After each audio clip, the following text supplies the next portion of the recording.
నమస్తే, welcome to వలయం TV. నేను మీ యాంకర్ రాధిక. ఈరోజు మనతో పాటు సీతమ్మ కొడుకు నరసింహుడి బిడ్డ రాఘవ శర్మ గారు ఉన్నారు. వారితో మాట్లాడే ప్రయత్నం చేద్దాం. నమస్తే సార్. ఎలా ఉన్నారు సార్? నా అనుగ్రహం, మా అమ్మ ఆశీర్వచనం బాగానే ఉన్నానమ్మా. మన తెలంగాణలో చూసుకున్నట్లయితే TRS party and BJP party and Congress party BRS party. So ఇవన్నిటితో పాటు మళ్ళీ ఇప్పుడు కొత్తగా కల్వకుంట్ల కవిత గారు టిఆర్ఎస్ పార్టీ అనేది వారి యొక్క పార్టీ పేరు అనౌన్స్ చేయడం జరిగింది. తమిళనాడులో టీవీకి, ఇక్కడ టిఆర్ఎస్. అది అంతే, వేరే ఏం లేదు, మాట్లాడేదే ఉందమ్మా అందులో. అది ఇప్పుడే అంత తొందరగా పార్టీ నిలబడుతుంది, ఎలా ఉండబోతుంది అసలు అది అంత. ఇప్పుడు ప్రజారాజ్యం పార్టీ ఐడియా ఉంది కదమ్మా, గుర్తుపెట్టుకోండి అది. అంతే అంతే అంతేనమ్మా, వేరే ఏముంటుంది. ఇప్పుడు కవితమ్మకి ఒక ఆలోచన ఉంది, ఆ ఆలోచన జాగృతితో మొదలైంది. జాగృతి నుంచి కాస్త ఆ పేరు ప్రఖ్యాతలను సంపాదించుకుంది. ఆ తర్వాత కేసీఆర్ యొక్క విధానంలో, కేసీఆర్ యొక్క పరిపాలనలో ఎమ్మెల్యే చేసింది, ఎంపీ చేసింది, ఎన్నో రకాల పదవుల్ని తను చక్కగా నిర్వర్తించి అన్నీ చేసింది. ఆ తర్వాత ఏమైంది, ఒక నింద పడింది, ఆ బాధని అనుభవించింది, అయిపోయింది. ఇప్పుడు బయటకు వచ్చి ఒక పార్టీ పెట్టి ముందుకు వెళుతున్నప్పుడు యావత్ తెలంగాణ ప్రజానీకం ఏమనుకుంటారు? కేటీఆర్కు ఉన్నట్టే, హరీష్ రావుకు ఉన్నట్టే కవితమ్మ కూడా ఉందేమో ఆలోచన, సీఎం అవుదామని తెలంగాణకి అని అనుకుంటారు. అంతకు మించి ఏమనుకుంటారు? ఇప్పుడు చాలా మంది ఏమంటారు, రేవంత్ రెడ్డి సపోర్ట్ లేకుండానే కవిత ఇంత చేస్తోందా, అదే వినపడుతుంది సార్, అంత చేస్తుందా అంటారు. కాసేపు అనుకుందాం. ఇప్పుడు రేవంత్ రెడ్డి సపోర్ట్ ఉండి కవితమ్మ కనుక ఇలా పార్టీ పెట్టి రేవంత్ రెడ్డి గారి సపోర్ట్తోనే ముందుకు వెళ్ళి రేపు 15 మందిని నించోబెట్టి అందులో 10 మందిని గెలిపించుకొని ఆ 10 మందిని బయట నుంచి నేను సపోర్ట్ చేస్తాను అని రేపు రేవంత్ రెడ్డికి నిలబడుతుందా, లేకపోతే కన్న తండ్రికి నిలబడుతుందా? ఇది గమనించాలి. ఇక్కడ విషయం ఏమిటంటే, కేసీఆర్ పని అయిపోయింది ఇక ఇంతే అని అంటున్నప్పుడు నేను అన్నా, తొందర ఏం లేదు, కొత్త సంవత్సరంలో మళ్ళీ తెలంగాణ ఉద్యమం కోసం ఏ మనిషినైతే చూశారో కేసీఆర్ని, ఆ మనిషి కొత్త సంవత్సరం తర్వాత వస్తాడు మళ్ళీ అని అన్నా. ఉగాది తర్వాత ఏం జరిగిందో అందరికీ తెలుసు. మళ్ళీ తిరిగి ప్రభావం మొదలైంది. తెలంగాణ ఉద్యమంలో తెలంగాణ ఉద్యమకారులు ఎవరైతే ఉన్నారో, ఎవరైతే ఈ రోజుకి సముచిత స్థానం, సముచిత న్యాయం జరగలేదో, నెమ్మదిగా వాళ్ళంతా బయటకు వస్తారు, ఖచ్చితంగా బయటకు వస్తారు. అసలు ఈ పార్టీ ఎందుకు పెట్టిందంటారు కవిత? ఇప్పుడు దాందేముందమ్మా, ఇప్పుడు ఆ పార్టీ పెట్టడం అనేది తన స్వవిషయం. ఎందుకు పెట్టిందంటే, తను పార్టీ పెట్టింది, తను ఒక రాజకీయ శక్తిగా నిలబడాలనుకుంది, తను తెలంగాణలో ఒక ముఖ్యమంత్రి స్థాయికి వెళ్ళాలని అనుకుంది, తప్పే ఉంది. కాకపోతే అది అంత తేలిక కాదు, అంత తొందరగా అయ్యే అవకాశం లేదు, ఖచ్చితంగా చెప్తున్నా. ఇక తర్వాత ఏంటి అనేది ఎన్నికలు వచ్చినప్పుడు తప్పకుండా నేను అందుబాటులో ఉంటే మాట్లాడతా. కానీ ఈ పార్టీకి సంబంధించినంత వరకు ఇందులో ఇప్పుడు ఎవరైతే ఉన్నారో వీళ్ళు రేపు ఎన్నికల వరకు ఉంటారా? ఇప్పుడు ఎవరైతే కవితమ్మతో ఉన్నారో వీళ్ళు రేపు ఎన్నికల వరకు ఉంటారా? నాకు అనుమానమే. నాకు నమ్మకం తక్కువ. ఎందుకంటే కవితమ్మ చుట్టూ ఉన్న వాళ్ళందరినీ చూశాను నేను. అందులో కొంతమంది ఏంటి, ఆశించి వచ్చిన వాళ్ళే తప్ప ఇది మనది అనుకున్న చేసిన వాళ్ళు చాలా తక్కువ మంది ఉన్నారు. సో కవితమ్మ దీని మీద చాలా జాగ్రత్త దృష్టి వహించాలి. అంతేకాదు, ఇప్పటికే తన మీద అనవసరమైన పుకార్లు, రేవంత్ రెడ్డి వెనకుండి నడిపిస్తున్నాడని విపరీతమైన పుకార్లు చేస్తున్నారు. సో ఇవన్నీ తను దృష్టిలో పెట్టుకొని ఎవరిని నమ్మాలి, ఎవరిని నమ్మకూడదు, ఎవరు తనకి ఉపయోగకరమైన విధానంగా తనకి అండగా నిలబడతారు, ఎవరు తనని వెన్నుపోటు పొడిచే విధంగా ఉన్నారు అని జాగ్రత్తగా గమనించుకొని ముందుకెళ్తే మంచిది. ఎందుకంటే వచ్చే ఎన్నికలకి తను ఏదైతే ఆలోచన చేసిందో ఆ ఆలోచన చక్కగా అమలు పరచచ్చు, ముందుకెళ్ళొచ్చు, తన మనుషుల్ని శాసనసభకి పంపించవచ్చు. అయితే సార్, మనం ఒక విషయం మాట్లాడుకుంటే, ఒకప్పుడు చూసుకున్నట్లయితే ఆమె ఒక రెంట్ హౌస్ లో ఉంది అని చెప్పేసి కూడా మాట్లాడడం జరిగింది. ఆమె వాచ్ వేసుకున్నది కూడా కొన్ని కోట్ల రూపాయల, లక్షల రూపాయల ఉందని చెప్పేసి కూడా మాట్లాడడం జరిగింది. అసలు ఈమెకి ఇంత డబ్బు ఎక్కడి నుంచి వచ్చింది? ఇప్పుడు పార్టీ అనౌన్స్ చేసినప్పుడు చాలా ఖర్చు పెట్టింది. సో అంత ఖర్చు పెట్టారు కదా, అసలు ఆ డబ్బంతా ఎక్కడి నుంచి వచ్చింది? మనకెందుకు అబ్బా అది, మనకెందుకు? దీన్ని మాట్లాడి మనం ఏం సాధిస్తాం? ప్రజలకి తెలియదా? ప్రజలు తెలుసుకోలేరా? ఇప్పుడు మనం మాట్లాడామనుకో, అది ఎంత కాంట్రవర్సీ అవుతుంది. తెలిస్తే మాట్లాడాలి, తెలియకపోతే నోరు మూసుకొని కూర్చోవాలి. ఇప్పుడు కవితమ్మకి అంటే నేను తండ్రి ఇచ్చాడా, ఏమంటున్నానంటే, రేవంత్ రెడ్డి ఇచ్చాడా, కేటీఆర్ ఇచ్చాడా, ఎవరన్నా ఇవ్వని, మనకెందుకు? అంటే ఇప్పుడు పార్టీని నడిపేంత డబ్బు ఉందంటారా? ఇప్పుడు ఎలక్షన్స్ వచ్చినాయి. వాటన్నింటి కూడా ఖర్చుతో కూడుకున్నటువంటి విషయం మనం. ఎలక్షన్స్ అప్పుడు డబ్బు ఎలా అయితే దొరుకుతోంది, హ్మ్. అది ఎక్కడి నుంచి వచ్చిందో హ్మ్. ఇవి కూడా అంతే అనుకోవాలి. హ్మ్. ఇవి కూడా అంతే. కెన్ ఎనీబడి టెల్ ఇప్పుడు కవితమ్మ పార్టీ యొక్క ప్రారంభోత్సవానికి తాను ఖర్చు పెట్టిన సొమ్ము ఇది అని ఎవరికైనా చెప్పిందా? హ్మ్. లేదు. వాళ్ళ వ్యక్తిగతమైన విషయాలు మనం మాట్లాడడం తప్పు. ఒకటి. రెండోది, రాజకీయంలో డబ్బు ఎక్కడి నుంచి వస్తుందని చెప్తే ఏం చెప్తారమ్మా ఎవడన్నా? హ్మ్. ఎవరన్నా చెప్తారా? ఈ జ్యోతిష శాస్త్ర పండితులు చెప్తారా? జ్యోతిష శిఖామణులు చెప్తారా? ఎవరు చెప్తారు? ఎవ్వరు చెప్పరు. మీరు అడిగితే మీకు యోగం ఉందని చెప్తారు, లేదా లేదని చెప్తారు, లేదా ఈ పూజలు చేయాలి, ఈ హోమాలు చేయాలని చెప్తారు. అంతకు మించి ఏం చెప్తారు ఎవరన్నా? చెప్పరు. అలాగే ప్రారంభోత్సవానికి డబ్బు ఎక్కడి నుంచి వచ్చిందంటే నా డబ్బు నా ఇష్టం అంటారు తప్ప ఎవరన్నా చెప్తారా? ప్రారంభోత్సవానికి ఓకే సార్. మరి మిగతా పార్టీ అంతా నడపాలంటే దాని మొత్తం అది వాళ్ళ కూడా. వ్యక్తి. ఇప్పుడు ఒక కార్యక్రమానికి స్పాన్సర్స్ ఉంటారు. ఇవాళ రేపు జరిగే చిన్నపాటి ఒక అవార్డు ఫంక్షన్ నుంచి ఫిలింఫేర్ అవార్డు ఫంక్షన్ దాకా ప్రతి అవార్డు ఫంక్షన్కి స్పాన్సర్స్ ఉంటారు. హ్మ్. అలాగే రాజకీయ పార్టీ కూడా అండగా ఎందుకు ఉండకూడదు? హ్మ్. కవితమ్మకి అండగా ఎందుకు ఉండకూడదు? ఓ 10 మంది ఉన్నారేమో, నువ్వు ముందుకెళ్ళమ్మా మీ వెనకనే ఉన్నావని హ్మ్. ఆ రకంగా తను చక్కగా ముందుకు నడిపిస్తోందేమో. రేపు అలా అండగా నిలబడ్డ వాళ్ళ అండతో రేపు శాసనసభకి సభ్యులకి నిర్ణయించుకొని పోటీకి నిలబెడుతుందేమో. హ్మ్. అంతే. ఇప్పుడు మనం చూసుకున్నట్లయితే అక్కడ జగన్‌కి వ్యతిరేకంగా షర్మిల నిలబడ్డారు. ఇక్కడ కేటీఆర్‌కి, కేసీఆర్‌కి వ్యతిరేకంగా కవిత నిలబడ్డారు. కవితకి, షర్మిలకి మధ్య తేడా ఏంటి? అక్కడ షర్మిలది కుటుంబ తగాదా. హ్మ్. కుటుంబపరమైనటువంటి విధానమే తప్ప రాజకీయపరమైన విధానం కాదు. హ్మ్. ఇక్కడ రాజకీయపరమైన తగాదా, హ్మ్. కుటుంబ తగాదా కాదు. వీళ్ళిద్దరి మధ్యలో గొడవలు కాలేదా? ఎవరిద్దరి మధ్యలో? అంటే కేసీఆర్ నన్ను బయటికి తోసేసాడు కాబట్టి నేను పార్టీ పెట్టుకున్నా అని చెప్పి. ఎవరి మీద కోపం ఎవరి మీద చూపిస్తే ఎలా ఉంటుందో కవితమ్మ విధానం కూడా అలానే ఉంది. అంతే. కవితమ్మకి నష్టం కలిగించిన వాళ్ళు వేరు.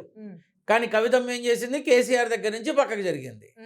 ఎందుకని? నా మాటకి విలువ లేకుండా పోయింది, నా మాట ఎవరు అర్థం చేసుకోవట్లేదు, కాబట్టే నేను బయటకు వచ్చాను, మా నాన్న ఒక మరమనిషిలా అయిపోయాడు అంటే అక్కడ అర్థం ఏంటి?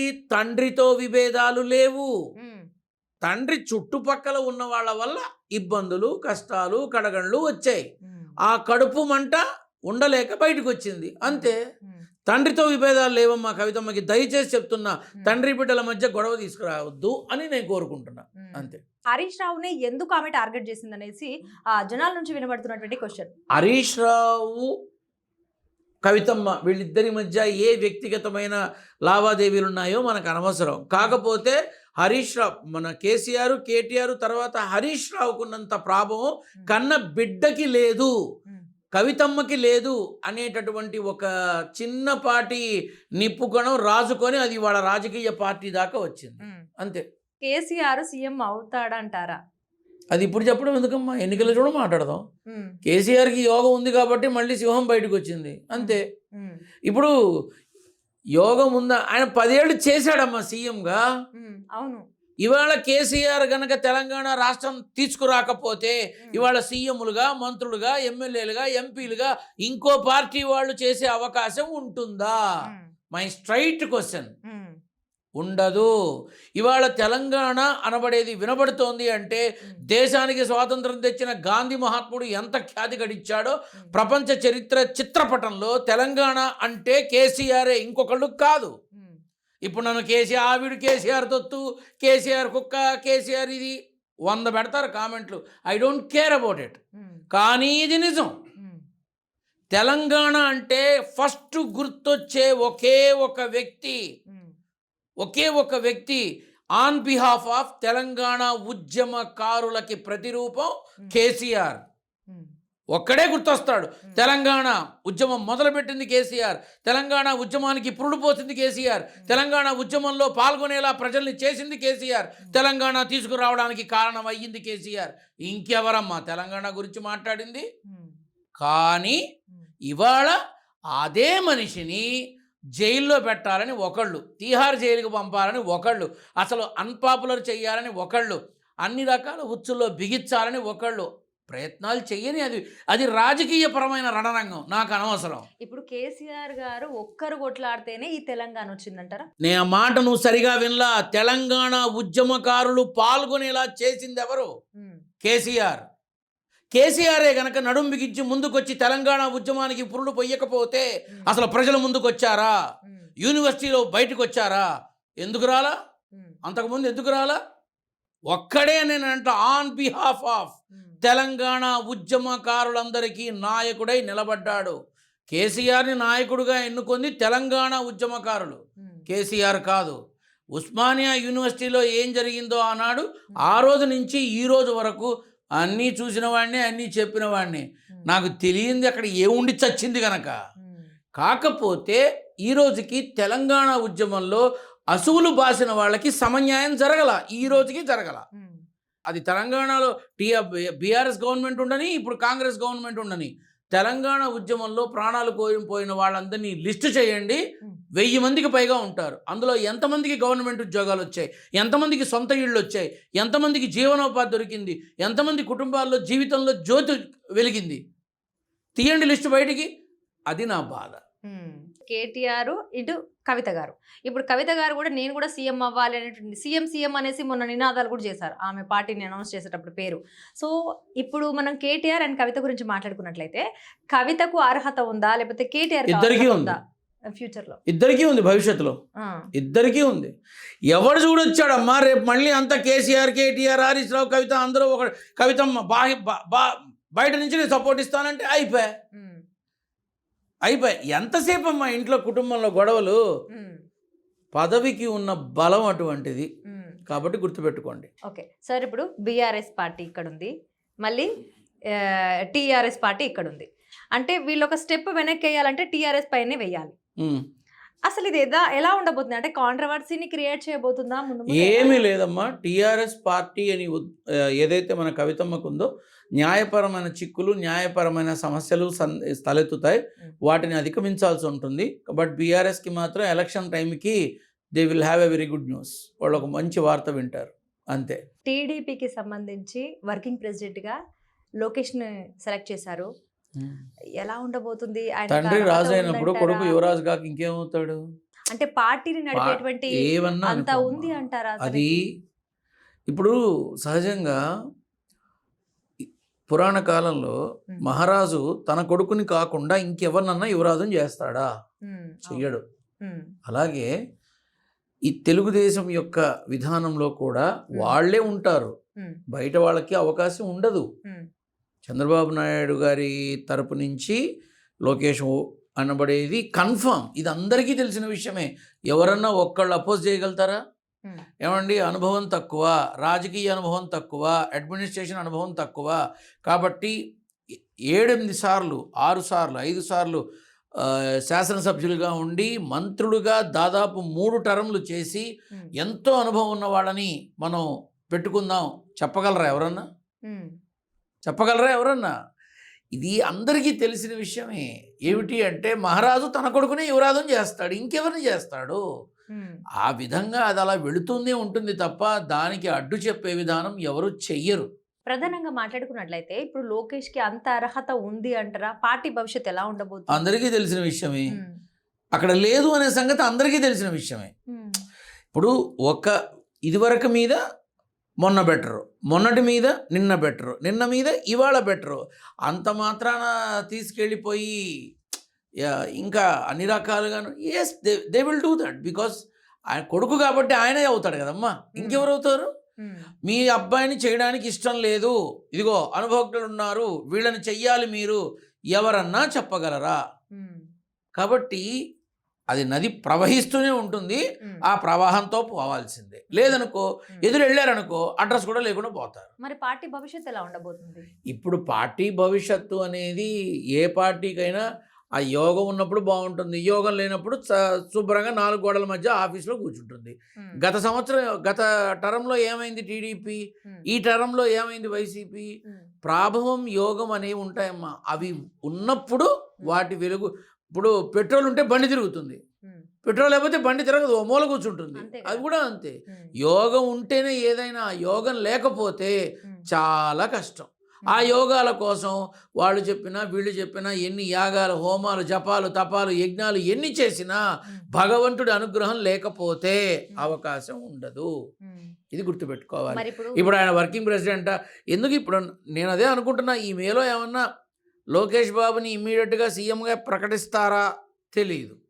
రేపు తనని సీఎంగా ప్రకటించినా ఎవరు ఆశ్చర్యపోవక్కర్లా, ఎవ్వరు ఆశ్చర్యపోవక్కర్లా, ప్రిపేర్డ్గా ఉండండి అంతే. అనుభవజ్ఞులైనటువంటి వారిని అప్పగిస్తే, ఏదైనా పనిలో అప్పగిస్తే అది చాలా సక్సెస్ఫుల్గా చేస్తారని చెప్పేసి మీ మాటలో ఇప్పుడు విన్నాం. మరి ఇప్పుడు మీరు అన్నట్టుగా లోకేష్ని అలాగా ఇప్పుడు వర్కింగ్ ప్రెసిడెంట్ చేయడం వల్ల పార్టీ భవిష్యత్తు ఎలా ఉంటుందనేది ఒక సైడ్ అయితే, జగన్ని తట్టుకునేటువంటి శక్తి ఉందంటారా? జగన్ని తట్టుకునే శక్తి ఉందా అని అడిగితే నవంబర్ 9 తర్వాత మీరు చూస్తారు. 2026 నవంబర్ 9 తర్వాత ఇక బాహాబాహి ఎలా ఉంటుంది ఏమిటి అందరూ చూస్తారు. ఇప్పటి నుంచే మాట్లాడుకోవడం ఎందుకు? ఈ ఇప్పుడు వర్కింగ్ ప్రెసిడెంట్గా ఉన్నప్పటికీ కూడా తను ఒక్కడే తీసుకోడు కదమ్మా, వెనక చంద్రబాబు నాయుడు గారు ఉంటారు, ఆయన గైడెన్స్ ఉంటుంది, ఆయన చెప్తారు. ఏ డెసిషన్ వచ్చినా వాళ్ళిద్దరూ చక్కగా భోజనం చేసేటప్పుడు కూర్చొని మాట్లాడుకొని చంద్రబాబు నాయుడు గారు ఏం చెప్తారో అదే అనౌన్స్ చేస్తాడు. ఒక ఆ విధానంలోనే జరుగుతుంది తప్ప చంద్రబాబు నాయుడు గారు ఉన్నంతకాలం ఆయనే నడిపించేది. ఇవన్నీ మామూలుగా నామకే వస్తే ఉంటాయి అంతే. ఇప్పుడు ఇది అందరికీ తెలీదా? అందరికీ తెలుసు. ఎంతమంది మాట్లాడతారు అది ఆలోచించుకోవాలి. మాట్లాడలేరంటారు. ఎంతమంది మాట్లాడతారమ్మా? నేనైతే ఒకటే అంట, ఏమంటే లోకేష్ బాబుకి ఇప్పుడు కాదు, మీరే కంటిన్యూ అవ్వాలి అన్ని వింగుల్లోనూ. మీరే మీతో కలిసి రాజకీయ ప్రయాణం చేసి, మీతో కలిసి శాసనసభ్యులుగా ఉండి, మీతో కలిసి మంత్రివర్గంలో ఉండి, మీతో కలిసి రాష్ట్ర ప్రజల అవసరాలు తీర్చిన అనేక మంది అనుభవజ్ఞులు మీతో ఉన్నారు. మీరు వాళ్ళని తీసుకురండి ముందుకే అని నేను చెప్తా. నాకు అవకాశం వస్తే చంద్రబాబు నాయుడు గారికి నేను చెప్తా, నాకు అవకాశం నాకు ఇవ్వరే. వాడేమో నేను వీడి పార్టీ అనుకుంటాడు, వీడేమో నేను వాడి పార్టీ అనుకుంటాడు. అది నా తప్పు కాదు కదా. నేను నారసింహుడి బిడ్డని, అంతే అంతే సింపుల్. నేనైతే ఖచ్చితంగా అడుగుతా, లోకేష్ బాబు ఇప్పుడిప్పుడే అది వికసించిన కుసుమం లాంటి విధానము, ఆ పువ్వు మీద ఏ తేనెటీగలు వస్తాయో, ఏ కందిరీగలు వస్తాయో, ఏమొస్తాయో తెలియదు. కాబట్టి మీరే ఆనాటి నుంచి ఈనాటి వరకు మీతో ప్రయాణం చేసిన వాళ్ళలో అనుభవజ్ఞుల్ని తీసుకురండి ముందుకి అని నేను అడుగుతా. తప్పే ఉంది? అక్కడ ఉన్న వాళ్ళు అడగలేరు. ఇప్పుడు ఎన్డీఏ ప్రభుత్వంలో పవన్ కళ్యాణ్ గారు కూడా ఉన్నారు అండ్ చంద్రబాబు గారు. అయితే ఇప్పుడు చంద్రబాబు గారు దాని తర్వాత ఎన్నికలు ఇంకో సంవత్సరం ఉన్నాయనగా చూద్దాం. ఎందుకంటే కూటమిలో బీటలు ఆల్రెడీ మొదలైపోయినాయి. అంతేకాకుండా ఒకరి మీద ఒకరు, నేను మన దగ్గరే చెప్పా, విపరీతమైన గొడవలు జరుగుతాయి టీడీపీకి జనసేనకి. వాళ్ళలో వాళ్ళే బాహాబాహి చేసుకుంటారు. వాళ్ళ బతుకులు వీళ్ళు, వీళ్ళ బతుకులు వాళ్ళు పబ్లిక్లోకి తీసుకొస్తారు అని చెప్పి 4 నెలలు అయింది. ఇవాళ అదే జరుగుతోంది ముఖ్య నాయకుల మధ్య. అసలు ఆ పార్టీలో ఉంటారా, కలిసి ఉంటారంట? అంటే ఒకటమ్మా, ఇప్పుడున్న పరిస్థితిలో తను బయటికి రాలేడు, ఖచ్చితంగా రాలేడు. అంటిల్ అన్లెస్ నరేంద్ర మోడీ గారి డైరెక్షన్ ఏది ఉంటే అదే జరుగుతుంది, అన్డౌటెడ్లీ. ఇంకోటి జరగదు. అండ్ ఇంకొకటి ఏంటంటే చూద్దాం, ఈ కూటమి యొక్క సఖ్యత ఉండాలని అందరూ కోరుకుంటున్నారు. కానీ ప్రస్తుత పరిస్థితుల్లో జనసేన యొక్క ప్రాభవం పెరిగే క్రమంలో ఇంకెన్ని గొడవలు అవుతాయా అని అనుకుంటున్నారు. కాబట్టి we will wait and see that. అసలు సార్ మనం చూసుకున్నట్లయితే జగన్కి సంబంధించి మాట్లాడుకుంటే ఆయన ఓటమికి గల కారణాలు ఏంటి అసలు? అంటే చాలామంది టెక్నికల్గా ఈవీఎంస్ ఇచ్చినటువంటి రిజల్ట్ అని చాలామంది అంటున్నారు. సో సహజంగా కొంతమంది దానికి సంబంధించిన ఎన్నో విశ్లేషాత్మకమైనటువంటి సమాచారాన్ని కూడా ఇచ్చారు, ఈవీఎంలకి ఈ విధంగా ఉంది అని. ఇప్పుడు యాక్చువల్గా అయితే కనుక దాని మీద ఒక యుద్ధం మొదలుపెట్టినా దాని ద్వారా ఎందుకు ప్రజల్లోకి వెళ్ళి యుద్ధం చేద్దాము అనే ఆలోచనకి వైసీపీ వచ్చింది. సో ఆ నాయకుడు జగన్మోహన్ రెడ్డి ఎప్పుడైతే ఈ నిర్ణయం తీసుకున్నాడో నేరుగా ప్రజల్లోకి వెళ్ళి మాట్లాడదాం అనే నిర్ణయం తీసుకొని దాన్ని బట్టి పెడుతున్నారు. ఈవీఎంల విధానంలో కొంత అవకతవకలు జరిగాయని చెప్పి కేంద్రంలోనే మాట్లాడారు. అంటే కేవలం ఈవీఎంల వల్లనే జగన్ ఓడిపోయారంటారా? నేనైతే అదే భావిస్తున్నా. ఎందుకు అంటే ఆ ఎన్నికలకి ముందే నేను రిజల్ట్ చెప్పా. అలాగే దానికి ముందే వీళ్ళంతా కలిసి జగన్ని ఓడిస్తారు తప్ప ఇండివిజువల్గా ఎవరి వల్ల కాదు. వీళ్ళు ఖచ్చితంగా కలుస్తారు. అదేంటి గురుగారు అలా మాట్లాడతారు?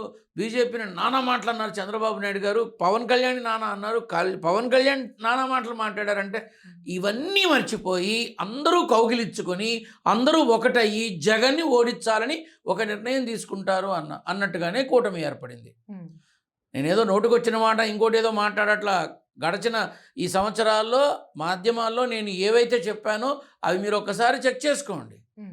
వీళ్ళంతా కలిస్తే తప్ప ఓడించడం జరగదు అని తెలుసుకున్న తర్వాత వీళ్ళంతా కలిసి ఓటమిని ఇచ్చారు వైసీపీకి. అంతే. ఇండివిజువల్గా అయితే వాళ్ళ వల్ల కాదు, ఖచ్చితంగా వాళ్ళ వల్ల కాదు. ఓకే, నెక్స్ట్ టైం మళ్ళీ జగన్ గారు సీఎం అవ్వాలంటే ఏం చేస్తే అవుతాడు? అప్పుడు ఎన్నికలు వచ్చినప్పుడు మాట్లాడతా దీని గురించి. ఎందుకంటే నా నాన్న సంకల్పంతో నేను మాట్లాడే ప్రతి మాట ఖచ్చితమైన విధానంలో ఉంటుంది. ఇప్పుడు ఆయన ఎన్నికల్లో సీఎం అవుతాడా, అదే ఎన్నికలు వచ్చాక ఇవన్నీ మనకు అనవసరం. కానీ ఖచ్చితంగా ఈ నవంబర్ 9 నుంచి మాత్రం తనకి కాస్త మంచి యోగం మొదలవుతోంది. జగన్మోహన్ రెడ్డికి మొదలవుతోంది, ఖచ్చితంగా మొదలవుతోంది. దాన్ని ఎవరు కాదనలేరుగా. అంతే. సూపర్. అది. సో మొత్తానికి thank you so much sir.